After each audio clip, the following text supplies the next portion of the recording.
What if the story you've been told about one of the most famous battles in American history is a fabrication, carefully designed to turn defeat into glory? Think of the image we've all seen in books or movies. George Armstrong Custer, standing tall in buckskin, his golden hair catching the light, his men forming a desperate circle around him, firing their last bullets into an endless tide of warriors who swarm from every hilltop. That story has been burned into the American imagination. But what if I told you that the circle never happened, that the so-called last stand was a myth, born not from the battlefield, but from newspapers and paintings, and that the true events of June 25th, 1876 were far more complex, far more tragic, and far more revealing about America's soul? What if, instead of Custer as hero, the truth is that he was a reckless commander driven by ambition and ego, who ignored the warnings of his scouts and led more than 200 men into certain death? What if, instead of faceless attackers, the warriors who defeated him were fathers, sons, and leaders like Crazy Horse and Gall, men defending their wives, children, and grandparents against an invasion of their homes? The Battle of the Little Bighorn, also called Custer's Last Stand, has been told for 150 years as a story of tragic heroism. But the real story is not about Custer's glory. It's about the Sioux, Cheyenne, and Arapaho struggle for survival against a government that had already broken its word, violated its own treaties, and sought to erase them from their own land. Today, we're going to step away from the myth and look at the truth, the Great Sioux War, the path that led to the Little Bighorn, the battle itself, and the long shadow of the legend that still shapes America's memory. To understand why the Little Bighorn became such a flashpoint, we have to step back and look at the long, grinding history of broken promises. The Sioux Nation, often described broadly but made up of distinct Lakota, Dakota, and Nakota divisions, lived across the northern plains. For centuries, they had thrived on the buffalo-rich prairies, their seasonal migrations bound to the herds, their spirituality tied to sacred places like the Black Hills. These lands were not just real estate. They were life itself. In the mid-19th century, as white settlements surged westward, conflicts became inevitable. Wagon trains carved paths across hunting grounds. Forts sprang up in the heart of Sioux country. The army demanded safe passage for settlers, but safe passage always meant sacrifice for the native people, whose homes were in the way. In the 1860s, Red Cloud, a brilliant Lakota leader, saw what was happening and chose to resist. Red Cloud's war raged from 1866 to 1868, as Sioux, Cheyenne, and Arapaho warriors fought to stop the Bozeman Trail and the forts that threatened their land. In one of the only native victories in American history, they succeeded. The army abandoned its forts, and in 1868, the Fort Laramie Treaty was signed. This treaty was supposed to guarantee the Sioux ownership of the Great Sioux Reservation, including the Black Hills, and the right to hunt in surrounding lands. For once, it seemed the Sioux had secured peace. But as history shows again and again, the ink on treaties often meant little once white settlers wanted more. When rumors of gold in the Black Hills grew louder, the army sent Custer in 1874 to investigate. His expedition confirmed what fortune seekers had hoped. There was gold in the sacred mountains.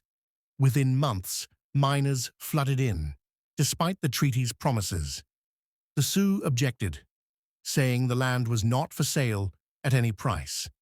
But the U.S. government had already decided. In 1876, it issued an ultimatum. All Sioux not living on the reservation must report there or be considered hostile. This was an impossible demand. Bands were scattered across hundreds of miles. Some were on hunts. Others did not want to surrender their independence. The deadline came and went, and the Sioux were labeled enemies. The so-called Great Sioux War of 1876 began. But this was not a war the Sioux chose. It was not a war of conquest or aggression.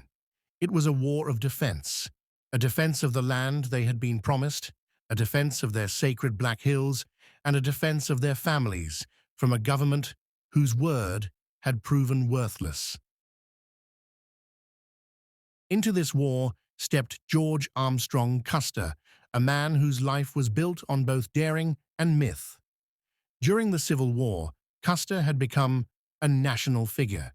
He rose quickly, commanding cavalry with flamboyant style, leading reckless charges that often succeeded through audacity as much as skill. He wore long hair, flashy uniforms, and played the part of the young hero brilliantly. Newspapers adored him. After the war, when his career continued on the western frontier, he carried that same hunger for fame. The Indian Wars were, to him, not just military duty, but a stage. By the 1870s, though, his fortunes had dimmed. He was deeply in debt. He had angered President Ulysses S. Grant by testifying against corruption in Washington. He had already been court-martialed once for abandoning his post.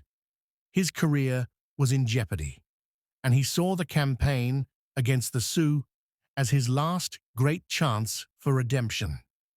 Custer had little respect for native warriors. He called them savages, dismissed their tactics, and believed they would scatter when faced with organized cavalry. He had relied on his luck for so long that he could not imagine it abandoning him now.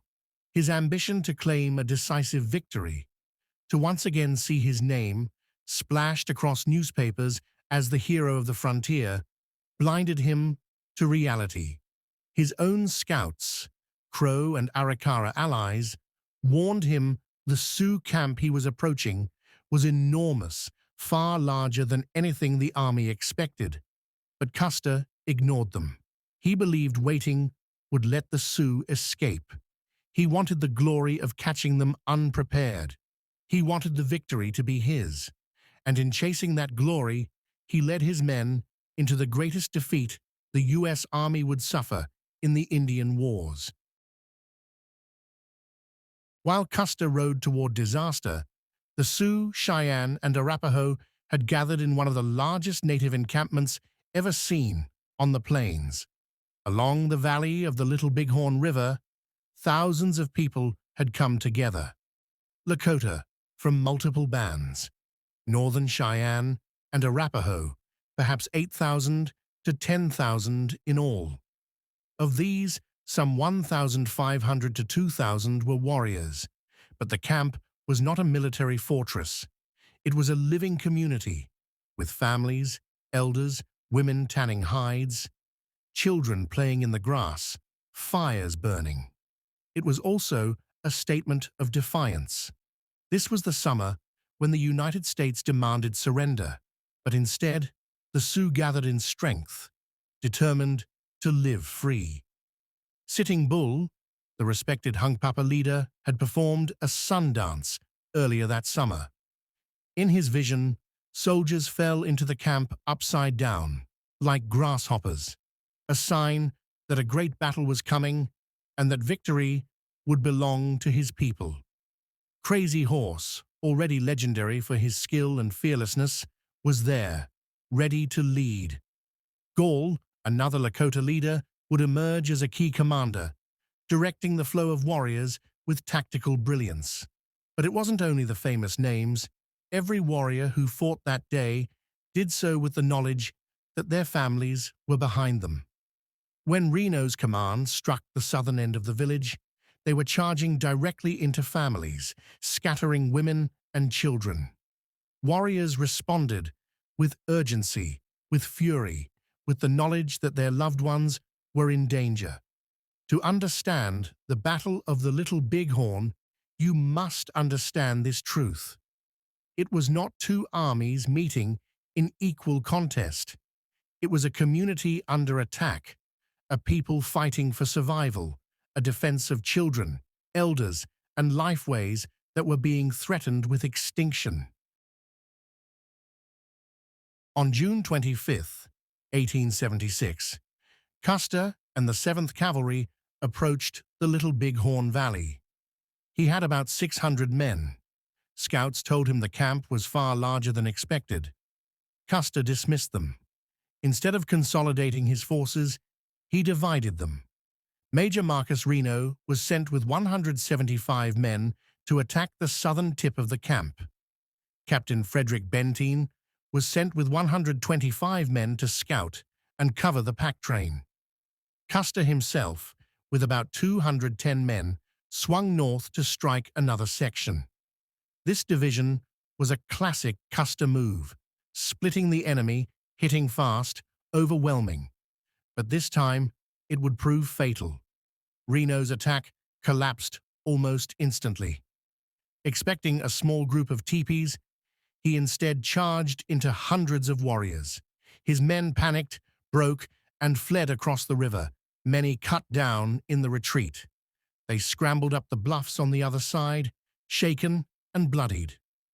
Custer, meanwhile, advanced north, unaware of Reno's disaster. Native warriors surged out of the camp, swarming in numbers Custer had never imagined. Archaeological evidence shows scattered firefights across the ridges and coulees. Shell casings reveal that groups of soldiers fired desperately, retreating, regrouping, then collapsing. There was no dramatic circle, no heroic last stand as painted later. There was chaos, men fleeing downhill, others trying to hold ridges, warriors closing in from all sides. In less than an hour, it was over. Custer and every man with him were dead. When news reached the nation, shock turned quickly to myth-making. It was the summer of 1876, the centennial year of American independence. The country wanted stories of triumph, not humiliation. And so, newspapers invented one.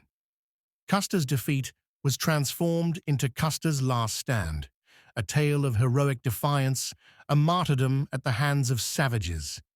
Paintings depicted him as a Christ-like figure, standing tall as his men fell around him.